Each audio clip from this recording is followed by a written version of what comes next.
వేమారు నీ కథల్ వినుచునుండెడివాడు పరుల ముచ్చట మీద భ్రాంతి పడడు.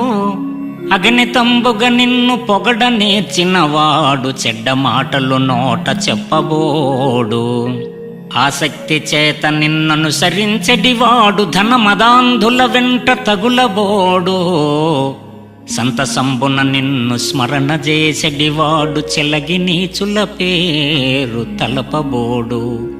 నిన్ను నమ్మిన భక్తుండు నిశ్చయముగా కోరి చిల్లర వేల్పుల కొల్వబోడు. భూషణ వికాస శ్రీధర్మపుర నివాస దుష్ట సంహార నరసింహ దురిత దూర. తండ్రి, నీ కటాక్ష కాంతి నెరిగినవాడు భ్రాంతి పడడు, నీ పద సాన్నిధ్యాన్ని వదలడు.